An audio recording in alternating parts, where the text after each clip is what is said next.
Salut à tous. Alors aujourd'hui on est parti depuis très longtemps qu'on s'est pas vu. Je suis enfin revenu sur l'exploitation. Donc là aujourd'hui on va faire le broyage des refus sur les prairies. Donc je l'ai fait déjà sur la prairie principale qui sont en ce moment les vaches. Je les ai fait ce matin. Et là je fais sur l'autre prairie que les vaches ne sont pas en ce moment. Donc par contre je vais pas pouvoir vous filmer ni parler dehors. C'est pour ça que je suis en cabine, parce qu'il y a tellement de vent que je peux pas parler dehors, vous comprenez rien du tout, et vu que j'ai pas de micro quoi que ce soit, vous allez rien entendre et de toute façon ce sera pas intéressant. Donc je vais vous montrer un peu mon travail.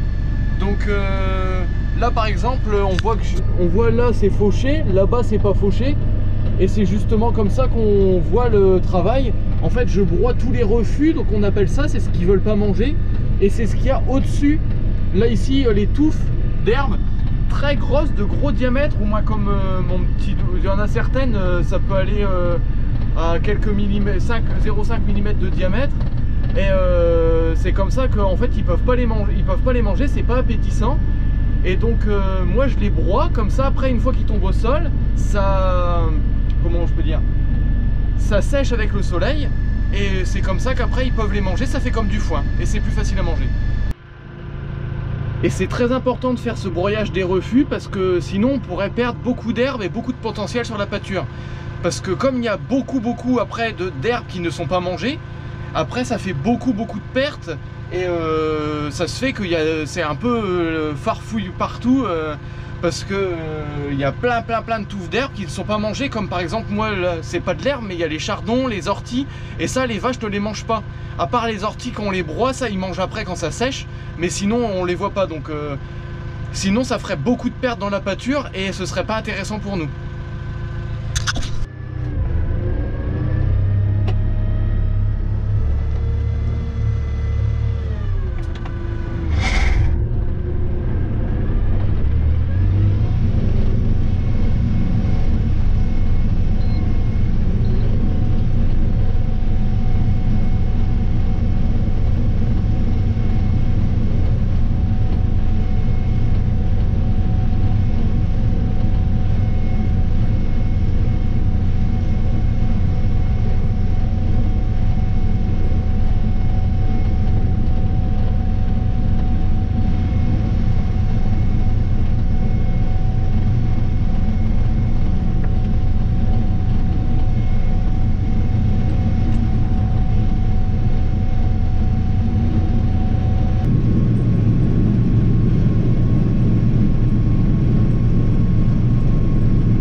Mais à l'intérieur dans la cabine avec la chaleur du moteur ça chauffe, hein. Et je peux vous dire qu'on ressent bien la chaleur.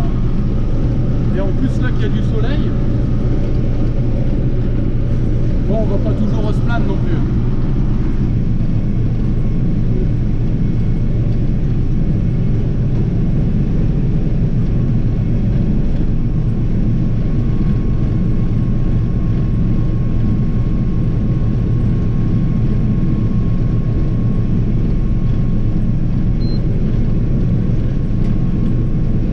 Par terre, parce que sinon ça couperait complètement toute l'herbe et ça l'arrêterait dans sa croissance. Donc pour que l'herbe puisse repousser, je coupe environ avec le broyeur à mi-hauteur, le relevage à mi-hauteur, pour couper vraiment que les têtes d'herbe qui poussent avec des graines, pour couper les graines qui en haut. Et après comme ça quand ça va sécher, comme je disais tout à l'heure, les vaches vont le manger, et comme ça après ça va repousser, et il y a de la chance que ça repousse en herbe normale. Donc là on peut voir que sur le tableau de bord je suis environ, voilà justement là ici je suis à 39, mais pour être, parce que là je viens d'aller en descente, mais sinon je me mets à 50, et en fait à 50 ça correspond à la bonne hauteur pour moi, pour que les vaches ils puissent bien manger, et que après ça coupe bien les têtes, mais sans trop couper, justement pour ne pas perdre la pâture et l'herbe qui est en dessous, et pour pas casser la croissance, et pour qu'on ait de l'herbe juste après. Et c'est comme ça. Après qu'est-ce que je peux vous dire, moi j'utilise ce broyeur là, donc en fait c'est un broyeur qui servait pour les betteraves, mais sauf qu'on l'a récupéré, maintenant c'est converti pour faire de l'herbe, et on a des couteaux à l'intérieur, ça fait des sortes de cuillères, des palettes pliées, et c'est comme ça qu'après ça coupe bien l'herbe, et c'est ce qui est le plus polyvalent en fait pour nous, parce qu'on coupe herbe, chardon, après on coupe un peu de jachère quand on a le temps pour pouvoir bien les nettoyer pour que ce soit propre à peu près. Bon bah allez, première partie faite, là on est parti dans la deuxième partie de la pâture, il y en a 4 au total, et allez c'est parti.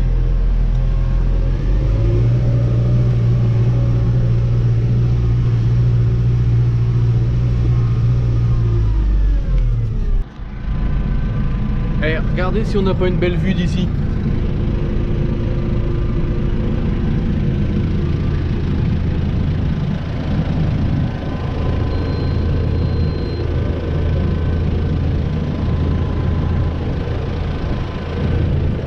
Et puis dites-moi aussi en commentaire, tant qu'on y est, qu'est-ce que vous voulez faire vous comme métier?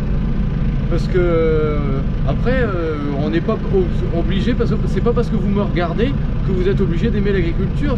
Après vous aimez peut-être plus les tracteurs, vous voulez plutôt être chauffeur, ouvrier agricole,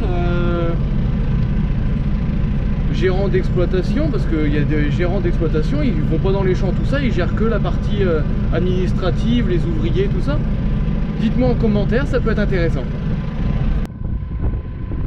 Donc voilà, chantier fini, là je viens de replier les pneus du broyeur. Donc les goupilles ils étaient là, je les ai mis là en mode transport pour pas que les roues sur la route ils viennent en travers juste ici. Et puis l'autre pareil. Bon, je sais pas si vous m'entendez très bien parce qu'il y a quand même beaucoup de vent. Mais sinon c'est très bien passé, à part juste ici qu'il y a un trou d'eau. Mais que je savais pas, que d'habitude il n'y est pas. Et sinon non, c'est très bon travail pour ce broyeur que normalement il n'est pas fait pour, mais non, très bon boulot, satisfait du chantier. Ah oui, et j'oubliais aussi, dites-moi en commentaire comment vous faites, avec quel appareil et comment vous faites pour broyer vos pâtures. Ça pourrait être intéressant, et puis au moins après on pourra échanger sur les méthodes. Et pour moi c'est toujours intéressant de voir comment les autres y font pour pouvoir peut-être améliorer notre méthode ici. Donc n'oubliez pas, surtout commentez, likez et partagez autour de vous, et surtout n'oubliez pas de vous abonner et de cliquer sur la petite cloche pour recevoir toutes mes nouvelles vidéos. Et sinon, bah, je te dis à bientôt pour une prochaine. Allez, salut!